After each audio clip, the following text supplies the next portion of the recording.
Hello everyone, this is Jotto, and welcome to the Hearthstone Weekly Show. Now, for this week, we are going to be going over how you should prepare for the Naxxramas release. Now, I do know that the weekly show has seemed to have turned into a Naxxramas show for the past couple weeks, and next week is a spoiler show, but I do intend on making more Naxxramas content, at least when I can, until it comes out. Because then post-Naxx there's going to be a lot of different things to talk about because of the new card pool and things like that are not related to spoilers, things like that. So for the next couple of weeks I should imagine a lot of it's going to be Naxxramas focused, but then once the set actually comes out, then it's going to be back to the regular schedule as far as weekly shows go. Anyway, without further ado, let's get started, shall we? So first thing, preparing for Naxxramas, save gold. No really, save gold.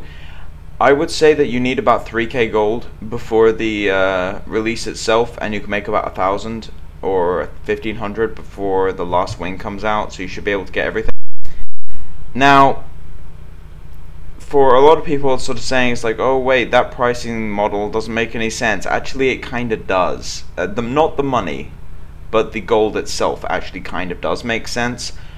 So I would say better safe than sorry and keep saving gold until it actually does. I personally, for instance, haven't done an arena or bought a pack in about 3 weeks now. I'm sitting at about 2.4k gold, I think, at the moment.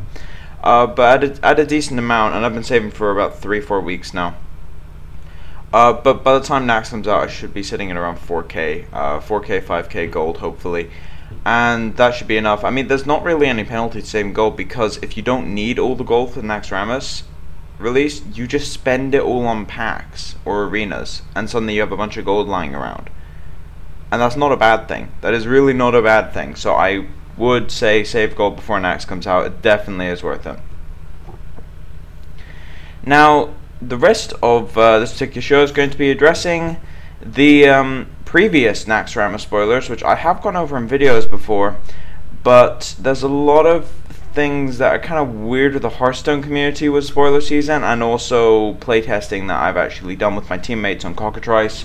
I fired it up again. We've been using tokens and proxies and things for the actual new cards, and putting in some playtesting for that, and I'll go over each card for about 2 to 3 minutes and just sort of explain what we've actually found.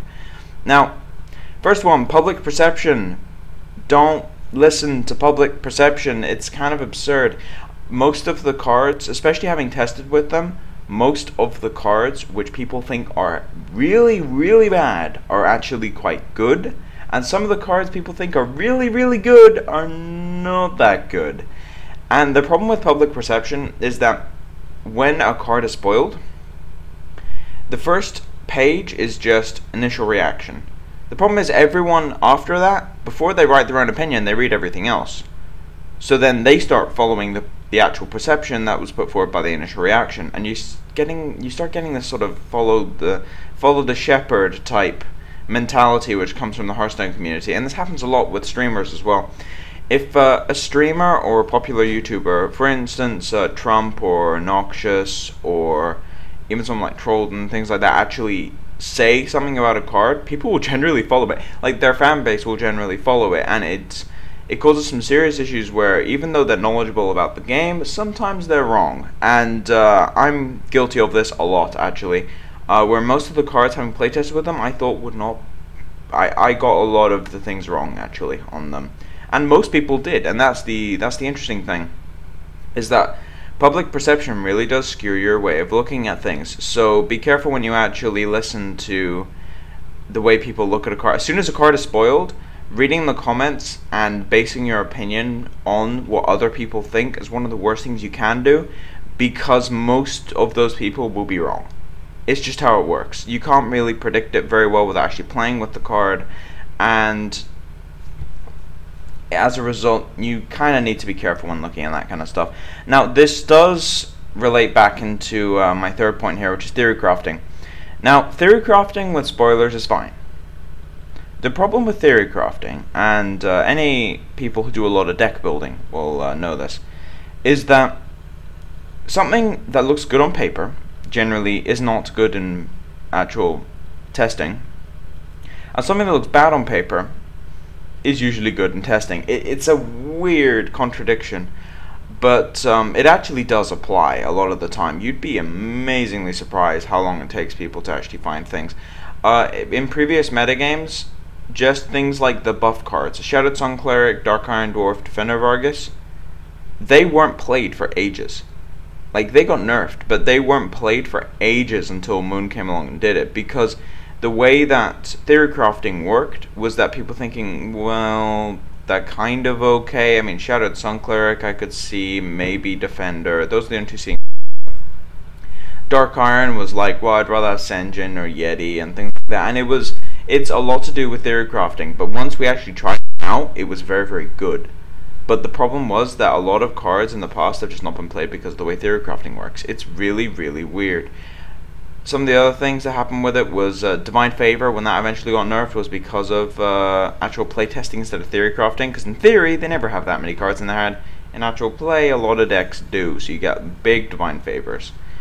Now, the other thing that leads into this is the whole Magical Christmas Land scenario, which is applying to a lot of these spoilers actually, which is, well, if you have this card and then XYZ like happens on the board, then this card is insane.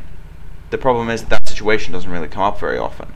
So there's a lot of things with theory crafting where it's fine to do theory crafting, but you need to play test your actual ideas while you're theory crafting, so you know what's good or bad. And if you do this enough, your actual theory crafting becomes more accurate after a while, and you need to do less playtesting to actually do it.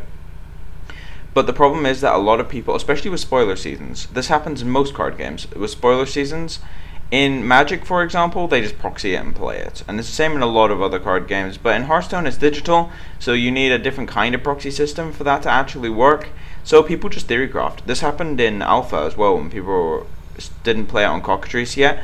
The perception of what was good and bad changed within about 2 weeks, from just a bunch of theory crafting to actual testing with it. That was a very, very interesting thing that happened, and it's going to happen with Nax as well. I guarantee it. A lot of people think that some of these cards are really, really bad or really, really, really good or even overpowered at some point, but most of it's wrong, because that's based on theory crafting and public perception, and that's one of the worst things you can actually do in spoiler season, is base your entire opinion on theory crafting and public perception, because theory crafting is affected by the Magical Christmas Land scenario, and public perception is affected by first reactions from everyone else. It's a little sketchy way of doing it. Now, on to my next point, which will lead into the second part of the show, playtesting. Now, me and the rest of the Acebreaker team have been playtesting a lot on Cockatrice recently, or not all of us, it was like me, Dapper, and Fire mostly, have been playing a lot on Cockatrice, playing with these new cards, seeing what's good, what's bad, figuring out new archetypes and shells. And while I'm not going to give deck lists because it's a team thing, I am going to share some of the opinions we actually have on the cards themselves. But one thing we can say is that there are lots of new archetypes that are possible just from the current spoiler. Like, we've only seen a third of the cards. 11 cards have been spoiled out of 30, and there's already new stuff you can do. And that's just the class cards. Like, there's only been 5 neutrals. Once they get all the neutral cards out, which will be, I think, 21? 21? I think it'll be 21 neutral cards. Once that actually happens, then there'll be a ton of new things you can do. But playtesting is important, and as you'll see when I go into the second half of the show, if you've seen the rest of my spoiler things, the opinions on some of these cards have changed dramatically. Dramatically. I was very, very surprised with some of them. But anyway, so moving on to the second half of the show, we're going to go into Hearthbum, because they have all these spoilers. And Voidcaller, I'm just going to say that it's a very, very interesting card that has very, very nice applications, but I'll save that for next week's show, because there'll be a new spoiler next Wednesday or Thursday, and then I'll bring on most likely Dapper Atchik for next week's show, and we'll go over Voidcaller, and it's either going to be Priest or Hunter. I'm hoping it's Hunter, because I do play a lot of Hunter. I've been experimenting with a lot of different Hunter decks, and I would appreciate going over a Hunter card, but it may be Priest.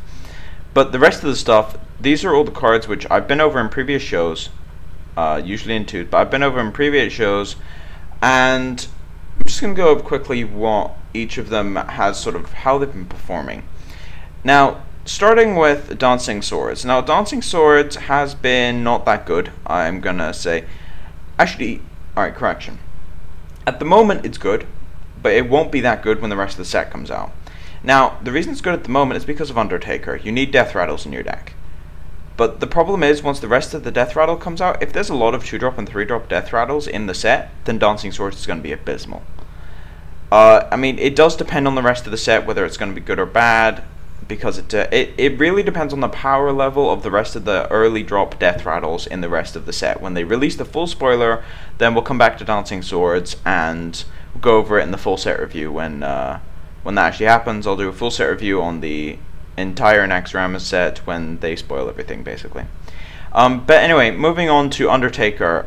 In playtesting, he was the best 1-drop that is neutral. I think the only 1-drop that was really contesting with him at all was Mana Worm. And I actually mean that. Like, Flame Imp was okay against it. Like, Flame Imp was decent compared to Undertaker. It was arguably maybe slightly higher in terms of power level, but it has a drawback. Mana Worm, I think, was slightly higher as well because it grows faster. But it just blows all the other 1-drops out of the water. It's completely insane. We did have multiple instances where I was attacking with a 2-3 Undertaker on turn 2 and then just made it a 3-4 on turn 3, and I didn't even go out of my way. It was like Harvest Golem and just a Leper Gnome. And Undertaker into double Leper Gnome is just absurd. You can go Undertaker Coin, Harvest Golem. It does get a little insane, and we had a 5-6 Undertaker at one point. You actually need to kill the Undertaker. If you don't kill the Undertaker, it will kill you. Because it is a 1-drop, you can't leave alone. It just goes up and up and up in damage. It can do 13, 14 damage per game. It is insanely good. I don't know if it needs a nerf or not, but keep in mind, it's good, and we're running cards like... And the only Death Rattles we have are like Nerubian Egg, Dancing Swords, Harvest Golem, Leper Gnome. That's it. Like, that's all we've been playing with in these aggro Death Rattle decks, and it's been good. That is insane. Once the rest of the set comes out, Undertaker is going to be possibly one of the best cards in the entire set. So, definitely want to watch. A very, very powerful card.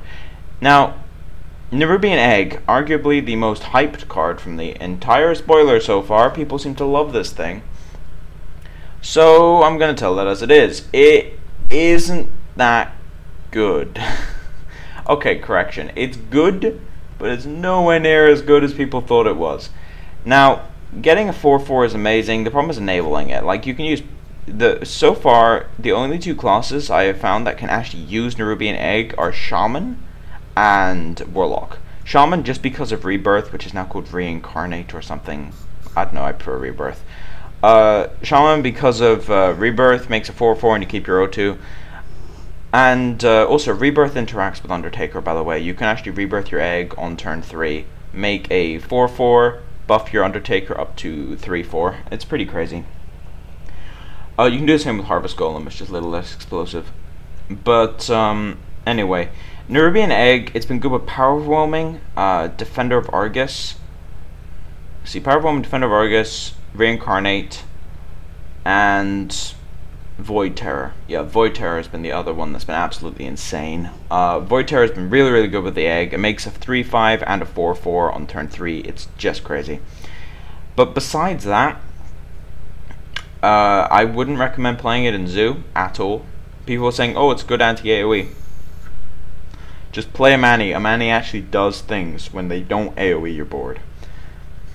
Egg is kind of miserable in that deck. It is kind of miserable. Most of the time I played it and I never got value out of it apart from buffing an Undertaker, and it just sat in your hand a lot of the time. It was really, really bad. I would say a Manny Berserker is better in those kind of decks, although if you're running a full Death Rattle deck, it's probably better.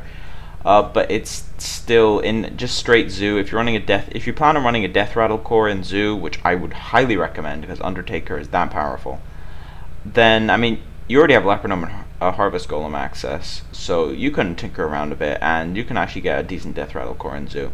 But Nerubian Egg I don't think is the right card for that kind of core. I would say it's good in mid-rangey and handlock variants and for Warlock, and it's also pretty good in Shaman, although I don't recommend really playing it in any other classes. Although we'll see. Maybe it's good with some of the other cards that we just haven't tested yet, but first impression was it was not good as an aggro card and anti-AoE, which what people are hyping it to be. It's more of a mid-rangey late game card as a 2-drop, which is not too bad, but it still comes back to the whole public perception thing where everyone just went crazy about the magical Christmas land scenarios. But the problem is, if your opponent doesn't AoE your board, it just does nothing.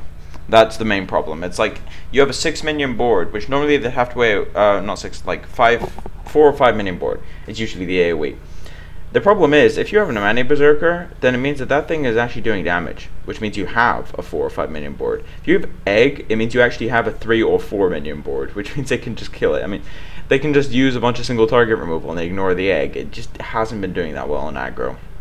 Again, though, it is pretty good, but more in the mid-rangey late game strats. Shade of Naxxramas is terrible. I'm gonna tell it as it is. It's a horrible card. It just is. It sits around doing nothing.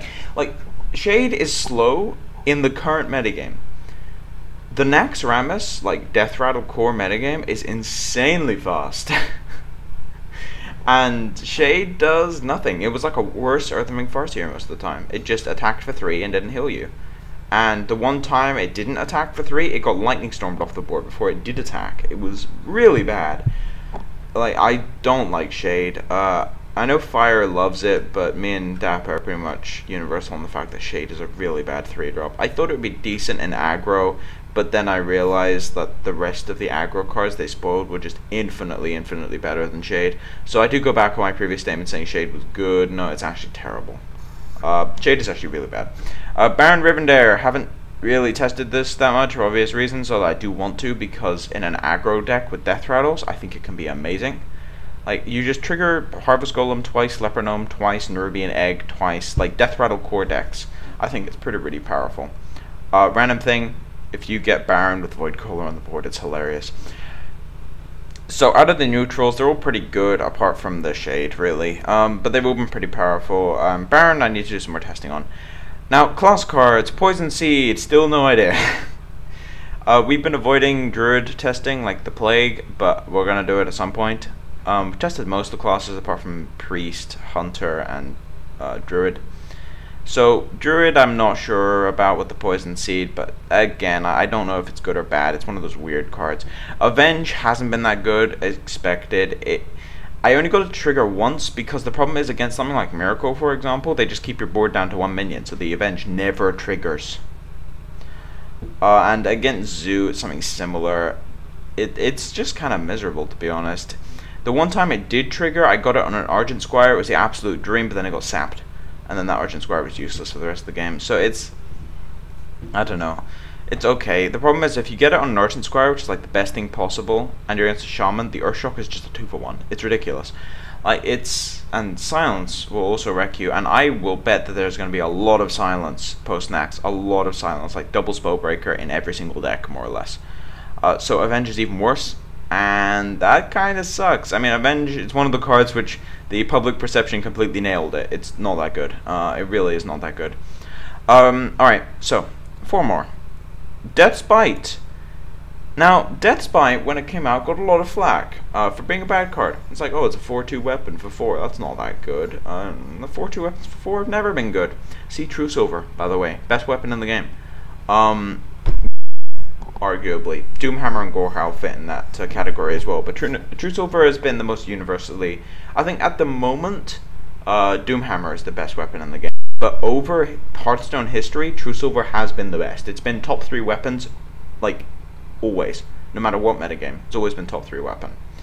And I would actually say overall it's the best card, best weapon in the game at least. Deathspite is a better Truceover. Yeah, it is. It's really good. The way we found is that Deathspite is as important to Warrior as Paladin needs that Truceover. I think if you compare them by class, they're equal. But if you compare the weapons side by side and just look at power level, Deathspite blows Truceover out the water. It's insane. Like, the free Whirlwind is ridiculous. It enrages all of your stuff. It draws you cards off Acolytes. It board wipes. It kills Yetis. It kills... like just random 1-drops against Zoo. It kills the Anubra Ambusher, which I think is actually going to be played. It's really, really good. It's really, really good. It even kills things like Sylvanas. It's crazy. I actually really like Death's Bite. I think it's one of the best cards so far they've spoiled. Along with Undertaker, I think it actually is the best card. I would say Death's Bite probably is slightly stronger than Undertaker. And it's a really powerful card. Definitely one to watch. I got Dark 1X on for the actual spoiler show when I had Death's Bite on there, and he was saying as a warrior player it's amazing. And yeah, having tested with it, it's easily the best weapon in the game, I would say. It even surpassed Gore Hal in the warrior deck. It was so good. Doomhammer probably gives it a run for its money in the current metagame, but Death's Bite was just incredible. Not to mention, Doomhammer is pretty bad against aggro. People think it's good against aggro. The problem is, all you do is give all of their minions charge, and then you just die. So Doomhammer is actually not that good against aggro. Anyway, 3 more. Ambusher, the Anubar Ambusher. I finally figured out how to pronounce that. 4 mana 5/5. So it's supposed to be a Yeti with a drawback. Yeah, in Tempo Rogue, that is true. In Miracle Rogue, it is a Yeti with an upside. A lot of upside. It's a 4 mana 5/5, and whenever it dies, it bounces an Earthen Ring Farseer, or protects your Gadgetzan, or an SI7 agent. The worst thing it can bounce is probably Van Cleef or Azure Drake. And Van Cleef you can just combo to make it bigger.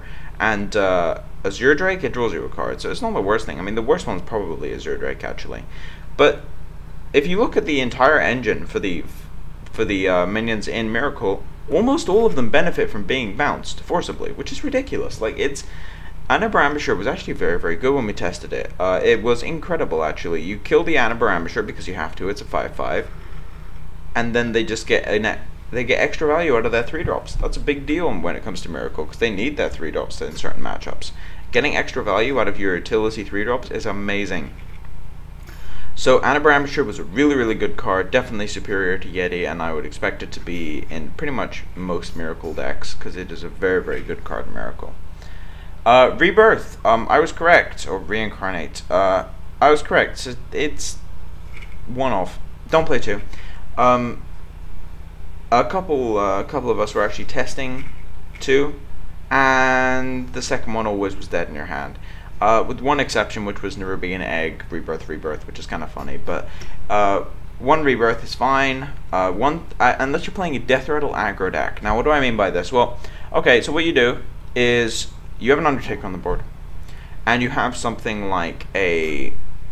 You can go Undertaker turn 2, and then Egg turn... Undertaker turn 1, Egg turn 2, turn 3 can go Lepronome, and then Rebirth your Egg, making a 4/4, and now your Undertaker is a Yeti. That's on turn 3, by the way. Like a 2/1, an O2 Egg, a 4/4, and a Yeti. That's insane. And the Yeti gets bigger, but that's what I mean by Undertaker being powerful. It just turns a bunch of really, really mediocre cards into one incredibly powerful engine. And I would say Rebirth is a 2-of in that deck is fine, but as for a standard utility card, like a normal Shaman mid-range deck, Rebirth is a 1-of. And it will remain that way, because it does some pretty crazy stuff, but it needs certain situations to do it. Okay, now time to the one which I'm probably going to get a lot of flack for, which is Duplicate. Now, when I had Mod Counter on the show last week, I do believe, yeah. When I had Mod Counter on the show, we were going on about Duplicate, and we came to the conclusion it actually wasn't that bad. And I got a lot of flack for it, actually. People saying, nah, Duplicate's actually a pretty useless card, blah, blah, blah, blah. Having tested with it, it's very good. It's basically you put it in the Mage aggro deck, and now you have 4 Arcane Intellects. I think, wait a second, Jotto, it's actually worse than Arcane Intellects. You can't top deck it. Yeah, that's true. However, if you get it early, with a Kirin Mage, for example, and you get 2 Kirin Mages, it's crazy. If you get 2 Knife Jugglers, it's crazy. If you get 2 Sorcerer's Apprentices, it's insane. I actually did this. I had 3 Sorcerer's Apprentices on the board and was getting 3 Arcane Intellects and 4 mana Flame Strikes. Like, that's crazy. And then you can duplicate Archmage Antonidas, so you have to kill your win condition 3 times. This sounds like Magical Christmas in that scenario, but if you think about it, there is no bad minion in the deck to copy. Like, Mana Worm is the worst one, but then having 2 Mana Worms that just get bigger and bigger and bigger, not a bad thing. The worst one is Mirror Image, but then you just get a free Mirror Image. Like, you have 1 mana, 1 mana Mirror Image, and then you play, or if you have a Sorcerer's Apprentice on the board, it's like 2 mana, put 2 cards in, and you get 4 Mirror Images. not bad. That's basically painting. That's basically 2 mirror images, and they still have to play around the secret, keep in mind. And you can get it for free with Kirantor Mage. It's absolutely crazy. Like, I do think it's the best aggro secret that Mage has. Mirror Entity is meh. Counterspell is quite good for aggro. Spellbender is also quite good for aggro, and Duplicate is very good for aggro. It's just a second Arcane Intellect, which they have to play around because they know it's on the board and they don't know what secret it is. So your opponent's playing around Vaporize, and you have a Water Elemental on the board. Like, this did actually happen, where we had a Water Elemental on the board with Duplicate, and you can't leave the Water Elemental on the board because he was playing Warrior. Like, you have to kill the Water Elemental. But then I get 2. Like, it's absolutely insane, and it doesn't trigger, like, the silence doesn't really help. You have to silence it and then leave it for the rest of the game. It's really, really awkward, or they just get 2 Water Elementals. Dealing with 3 Water Elementals in a row is not easy. It really is not easy. And there were a lot of misplays that you could actually make because of Duplicate, things like having Undertaker on the board with a Leper-Gnome, and I had a 3/4 Undertaker and a Leper-Gnome, and he was playing Rogue, and he couldn't kill the Undertaker, so he killed the Leper-Gnome. I duplicated it and then made like a 5/6 Undertaker and just smashed. Like, just things like that. You need to kill the Leper-Gnome, right? But no, you kill the Leper-Gnome, Duplicate goes off, suddenly that Leper-Gnome was worth, what, like 2/6 from Death Rattles plus the 3 bonus, which attacked twice. So that's like 10 damage on a Leper-Gnome. That's kind of insane. That's a Pyroblast Leper-Gnome. Like, that is an actual Pyroblast Leper-Gnome. It's really, really powerful with Death Rattles, because you get to replay your Death Rattles. It's even better with Battle Cries, but Battle Cries tend to be less powerful than Death Rattles. Death Rattle is an incredible mechanic for something like Duplicate. Just the ability to replay very, very powerful cards with Death Rattles is amazing. Like, replaying, like, you can replay a Harvest Golem to get a bunch of value. You can replay Cairn, which is kind of hilarious. Yeah, you can replay Cairn, which is really funny, but it wouldn't really be in that deck. Replaying Undertaker is probably the worst thing you can do, but then it's difficult for them to kill it in the first place. Leper-Gnome, I already said, is good. Loot Hoarder just draws you a bunch of cards. If you think about it, Loot Hoarder and Duplicate, you get 3 cards out of it, and they have to deal with 3 2/1s. I'm fine with like, that's essentially, I mean, it's 9 mana over 2 turns, sure, but it's like over 2 turns, not all at once. It's 9 mana over 2 turns, you draw 3 and you get 3 2/1s. I'm completely fine with a card like that, to be honest. It's a lot better in testing than you'd think it would be, and I would say don't underestimate Duplicate. I do think there's going to be a really, really sweet Death Rattle Mage deck once the entire format gets spoiled.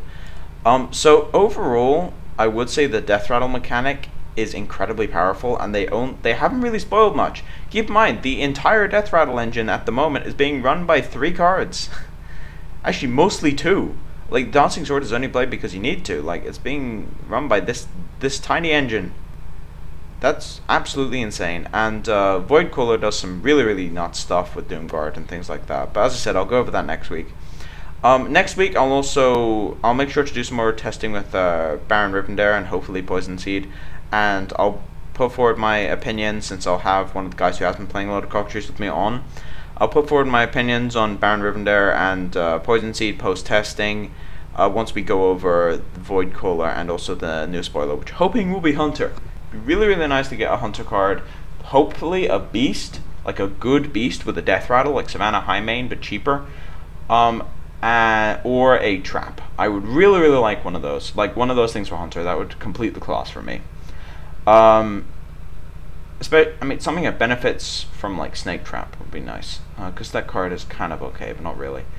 And as for the Priest card, not really sure what Priest needs right now. It just seems a bit too slow for the current metagame. But I think the set is coming out to be really, really nice so far. I really, really like the way the Naxxramas cards have been coming out. Just playing with 11 of them has been amazing. Can't wait to play with all 30. And what I really would like at some point is for them just to spoil another 5 neutral cards. Like, the class cards once a week are nice, but class cards change the game slightly. Neutral cards change the game a lot.